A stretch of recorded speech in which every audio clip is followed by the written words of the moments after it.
Can you hear us? Yes. Okay. Is it okay if we record the session for our assignment? Sure. Yes. Okay. So today, me and my friend Chingun, we're gonna be interviewing you on the role of technology in supporting children with special needs and the strategies for collaboration with families. We really Right? appreciate your time and experience. We will be asking you a few questions about your work, the technology you use, and how you collaborate with families to support children learning and development. Okay. Okay. Can we know what role you are in this um like industry? Like, are you a special needs teacher or a therapist? So basically a bit about myself. Yes. Yeah, yes, Okay. please. So I'm in the special needs industry for 20 years. I started off Mm-hmm. as a STEM teacher, special needs education teacher. Mm-hmm. Then from there, move on to a leadership role from a center manager to a principal to co-owner of a center. And for the past 8 years, or almost 10, I've been freelancing. For yeah, freelancing. Basically, what I do is I teach one-to-one my students. So I go to my students' place and I train teachers, I train parents, and I'm also a lecturer for a few colleges who offer diploma in special education. And what? Oh, and I'm currently a reading therapist. So I'm actually both a generalist, SEN teacher, as well as a therapist, which is reading the reading side. So that's basically it. So right now Mm-hmm. I'm freelancing. Okay. So we're gonna start by asking a few questions. We only have 10 questions. You can answer it shortly if you want. Mhm. Okay? Yeah. Okay. So the first one Okay. is what inspired you to work with children with special needs? I think partly I wouldn't say inspired. It's more like, don't know what to do kind of thing. So I was in corporate for 10 years. And yeah, I wasn't very interested in corporate. So I wanted something different.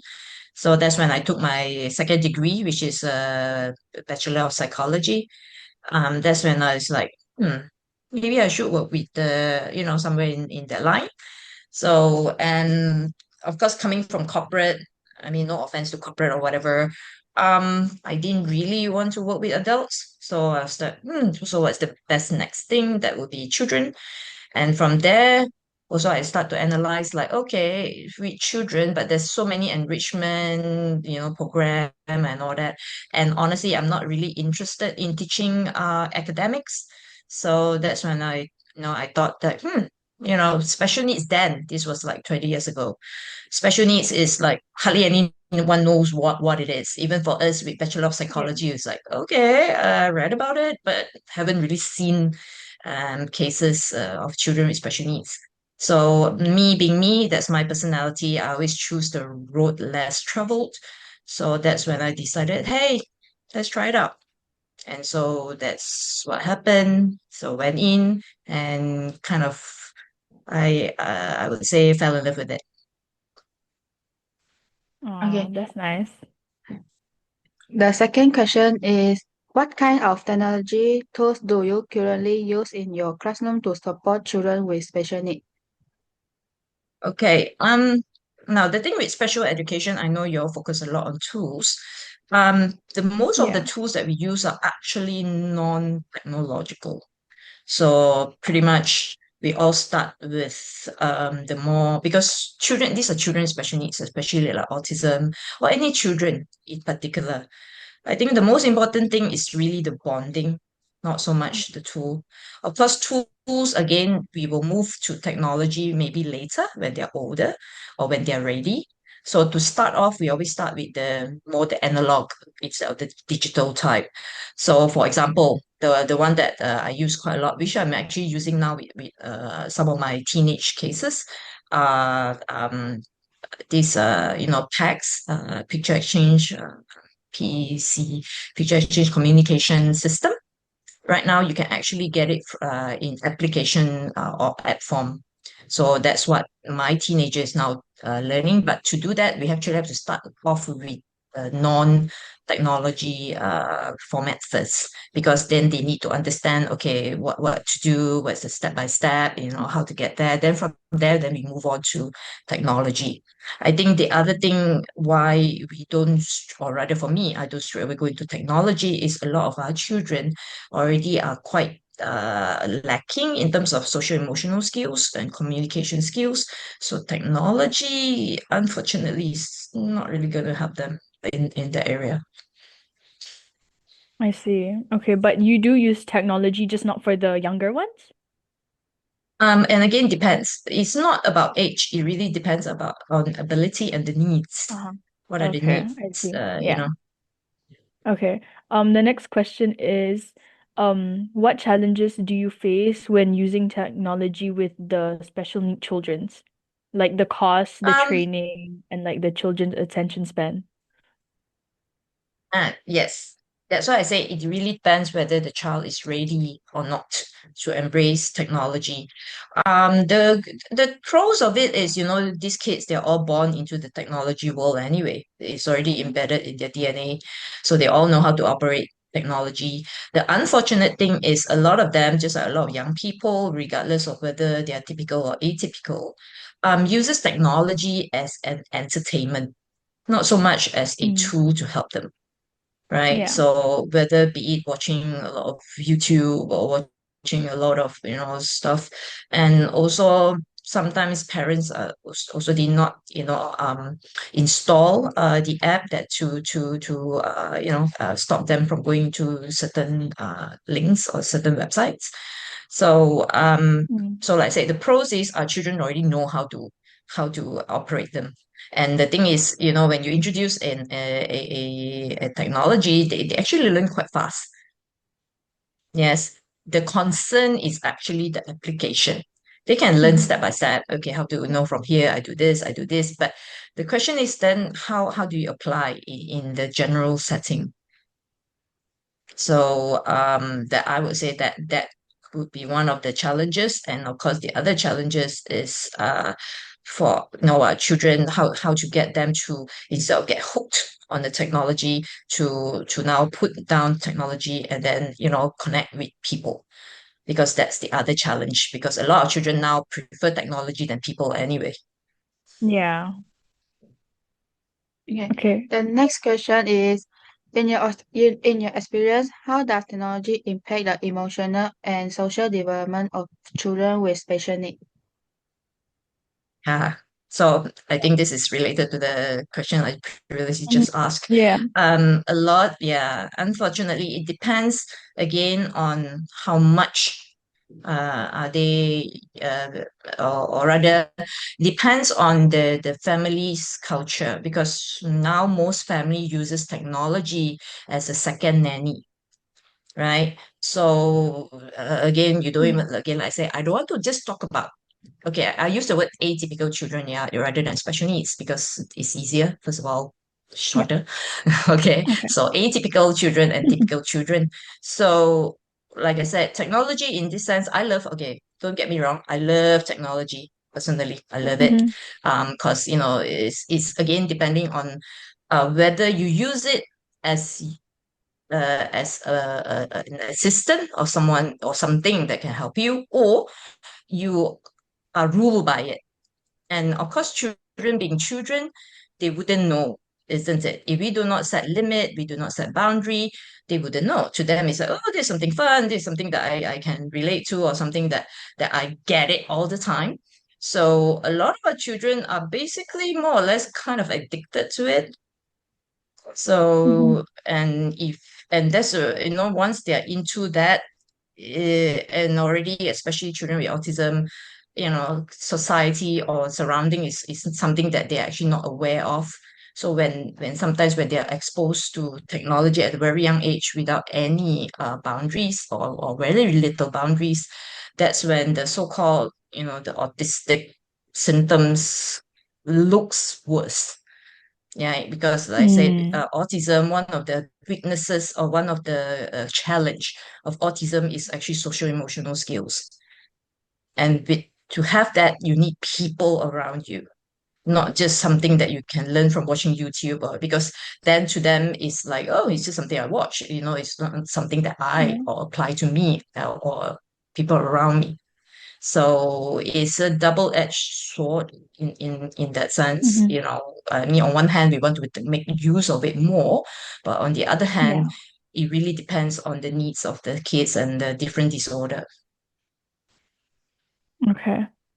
Okay, the next question is, how do you ensure that technology use supports and not replace the family interaction and emotional connection?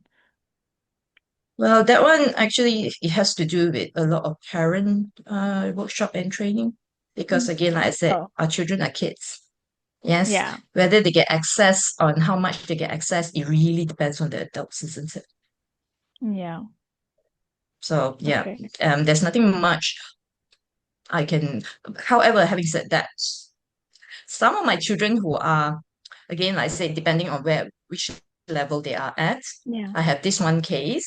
He's well now, from blur and not knowing what's going on. Now he's Mm. very here. I call it very here. This is more layman, right? Very here, as Yeah, in he's very yeah. connected now.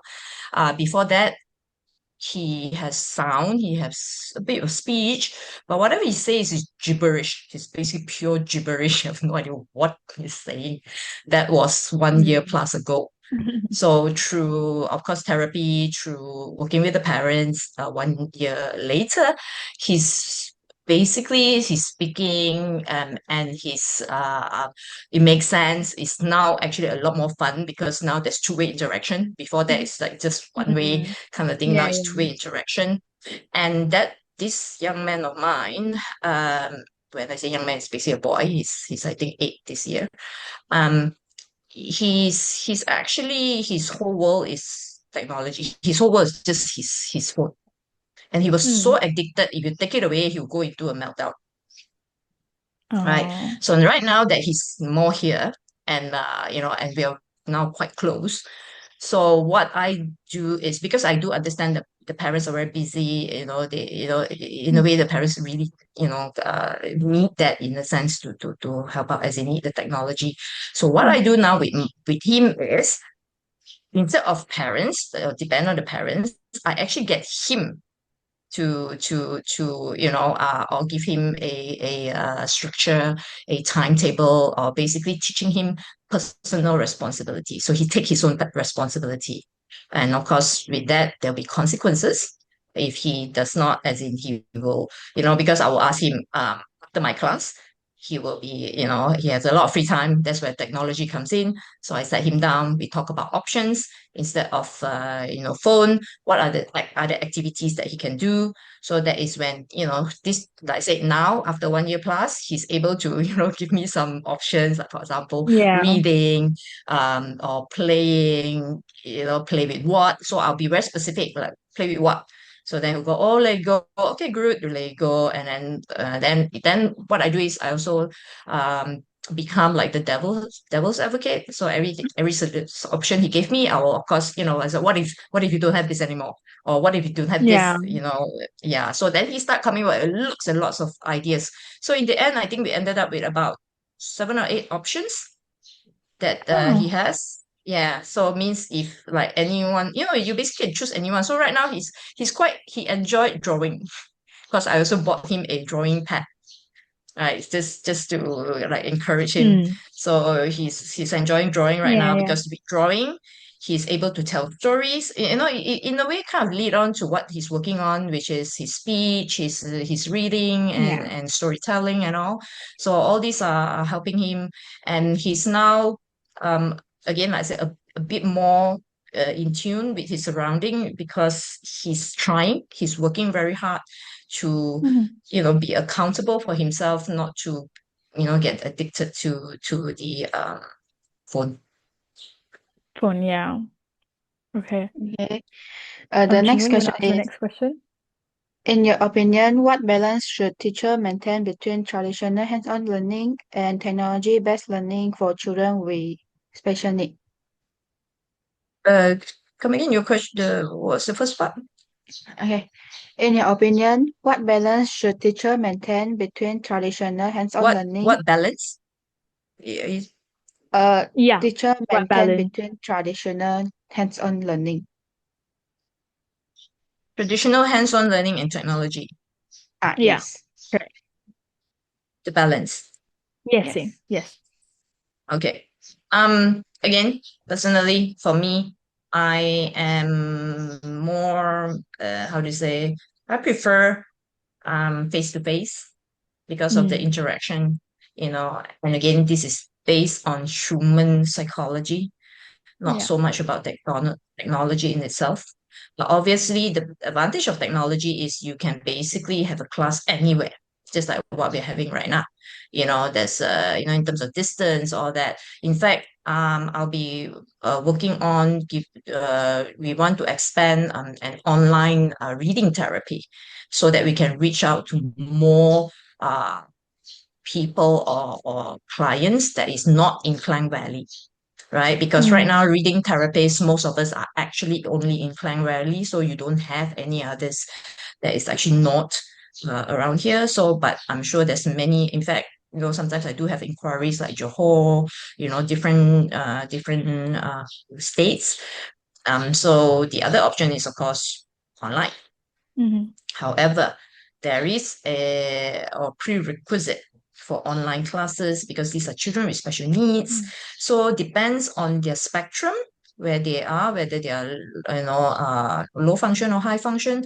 So if they're high function, then it's good. Then they can be independent, in front of the screen. But if they are lower function, then their parents or any other adults may have to be involved. So there is a real limitation because these are children with special needs. They are not, not adults. Even adults have difficulty, right? Sometimes behind the screen. Yeah. Okay. We have two more questions. The second last one is, what advice would you give to a young, soon to be teacher like us, about using technology with special needs children? Like, do you give advice? Um, Not so much advice, but based on Mm. experience, because at Mhm. the end of the day, is know your child. Mhm. Yes, know them as a person first. Because I know a lot of young, adults or young teachers when they come into the industry, they sometimes get overwhelmed with curriculum to cover, what syllabus, lesson plan, basically all the nitty-gritty stuff. But Yeah. to reach a child, and I'm not saying even a group of children, a Yeah, just child, one. correct. To reach a child, regardless of whether you have technology, no technology, at the end of the day, is the bonding. You need to get to know the child. And the disability is, I always tell my student, to me, disabilities are actually secondary. We all have something. You get what I'm saying? You and I, we all have something, right? Like I forgot your name, sorry, but you're wearing glasses, yes. So means you have short-sightedness or whatnot. So it's something you have. It doesn't define you, does it? So Yeah. the same with special needs or disorder or whatever is something that we have, but it doesn't define us who we are. So we are children the same. I'm just because I'm also mentoring now a group of Mhm. young special needs teachers. Um, and sometimes for them is like I said, I understand I've been there, done that, yes. Sometimes we tend to see our children as the disability or the group, like, oh yeah, autism, yeah, this is something that they do and kind of thing. But that won't be very effective because not everyone with autism are the same. Because Yeah, the that's true. most important is you as the person, who you are, person. Yeah, so this one, again, my lecture role come in, yeah, to look Mhm. into or to apply, yeah, to apply the ecological system theory by Yuri something. His name, his long bronze something can never get. But anyway, to do apply this as in first get to know the child as a person, who he or she is, what sort of background, personality, temperament, blah, blah, blah, all that kind of stuff. Then, of course, nurture or nature nurture. So nurture his surrounding, he or her surrounding. So because all these are different factors to help you, to be a better teacher or a better therapist. Because at the end of the day, we are trying to help individual. So of course, I say technology, it will be helpful again, depending on what are their needs, how can I use it? Like for example, this young man I just shared about. So now technology becomes a reward, something he can earn. Yes, because we are not stopping our children from having or using all this. It's just that creating, like just now what you mentioned, a balance. So, and sometimes more often than not, parents, it's not that they don't want to get involved, but they're all working, they're all stressed and stuff. So when our children is ready, what we can do, we can actually train our children to take or what's the word? In a way to take control, to be able to manage it on their own, rather than actually that's part of the training. That's part of what I do, is to equip my children to be as independent as they can be. And this one, sometimes people overlook what it means to be independent. Yeah. Yeah. So yeah, my teenager is the same. So right now, I already, the mom bought him a tablet so that he can use it. But one of the criteria Oh. I advise the mom is to not give him Wi-Fi access. Yes, because and again, because right now I'm teaching him again also same is how to manage his own schedule, manage his own timetable, because he's already 16. And Mm. for me, it's like, I want him to at least be able to take care of himself, at home, for example. And he's a tall young fella, very handsome and all. But then, how is he contributing at home? What can he do? Is he doing any laundry? Is he, all that home independence? And that will be based actually on technology, because he needs the timetable, and he's actually lower function in the sense that his speech, he don't have very little speech and all that. So pictures is very useful for him. So that's when we are now combining packs, but everything in technology, so that he can, refer to it. So the other thing, that's why I say no internet access, so that he doesn't download uh, games and YouTube and stuff. Yeah. Okay. The Okay. last question is, what is the most meaningful lesson you have learned from working with special needs children that you think every future educator should know? Okay, the greatest lesson is let them be your teacher, right? Even though we carry the title of a teacher, but the actual one is actually our children are the teachers.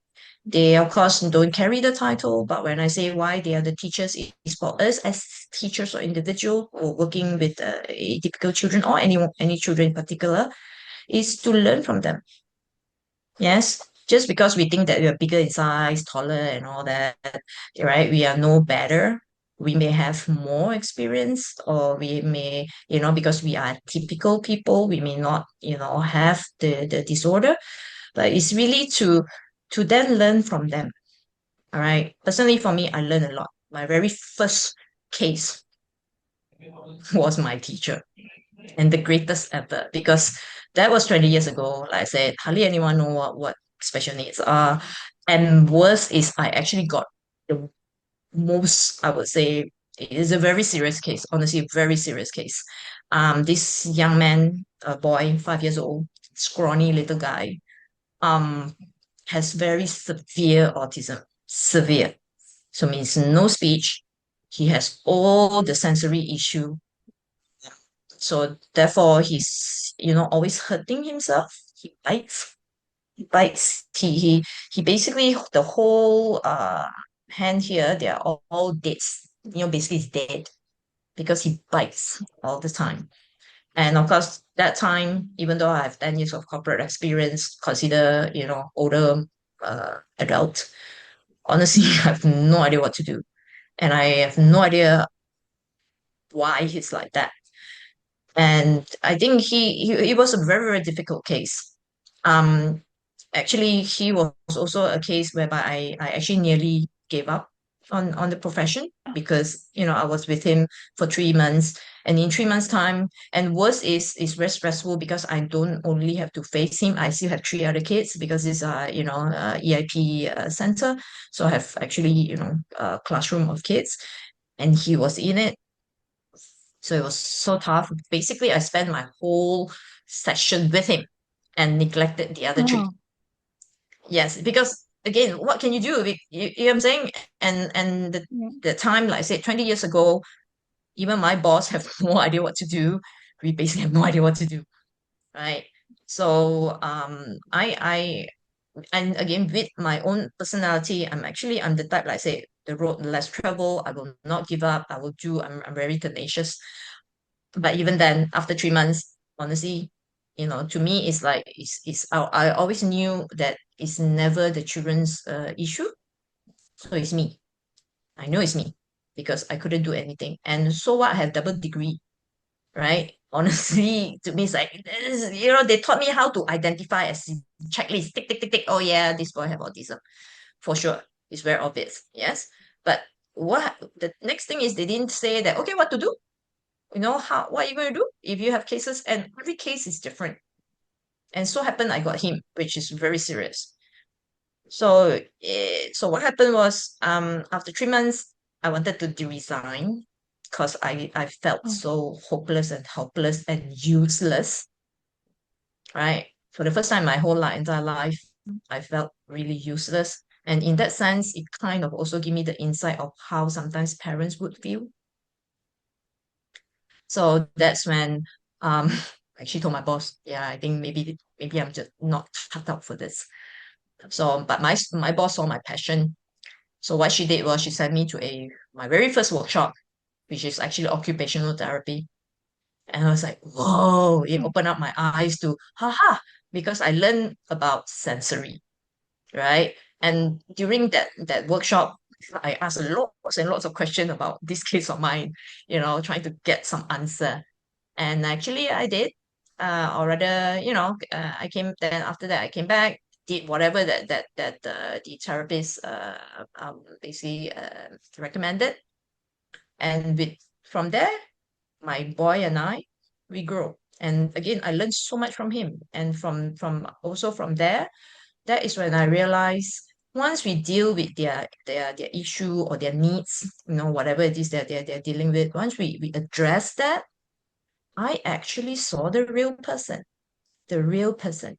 Because before that, I was like, oh my gosh, what's wrong with this kid? Why is he, like that? Why is he doing this? Is he doing this to annoy us or to make life difficult for us? Yeah. And what I see is just all the behavior. I didn't know the person. So once we address, again, I say all the needs, I actually saw the real person, this boy.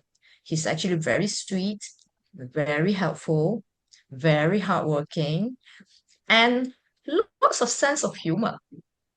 Even though he has no speech, he actually don't have speech, Yeah. but they'll find other ways to communicate with you. Mhm. So he's my very first teacher, and of course the most difficult one. That's why sometimes when I say teachers, if you do come across difficult cases, be grateful because that are actually the best. So with him, and because of him, and of course after I got him, and we deal with whatever it is, from then onward, whatever cases come my way is considered kacang putih, like really easy. Easy, yeah. Yeah, and because I learned so much from him, so very much. And then, of course, that is for me. So that's when I learned that, oh, yeah, my children all can teach me a lot of things. Lots. We just need to learn to, like I said, see them as a person, tell yourself whatever behavior that they have is actually their way of trying to communicate with you. So for you is to find what is it that they're trying to tell you. All right. So Okay. that would be my 2 cents. Thank you very much. Thank you so much for giving us your insights and telling us about your experience. We really appreciate it. And sorry for the You're delay. welcome. It's okay. How's your grandma? She's okay. She has to do surgery for her arm. Yeah. Yeah. Yeah. Okay. So is she in the hospital right now? Yeah, she is. She is. I just Okay, had to but drop her yeah, off, and then my mom's on the way to go. Yeah. yeah. At least someone to take care Okay. of her. Yeah. Yeah. I think this is the end of our interview. Thank you so much again. Thank you for You're Thank you welcome. so much. taking your time to answer our questions. Thank you very much. You're welcome. All right. Yeah. I think Just yeah. the group Sorry. picture, I think we're just gonna screenshot it. Sure. Yeah. Chinwe, can you screenshot the screen? Screenshot ah. Okay, okay. Yeah. Okay. Hey, okay, sorry. What?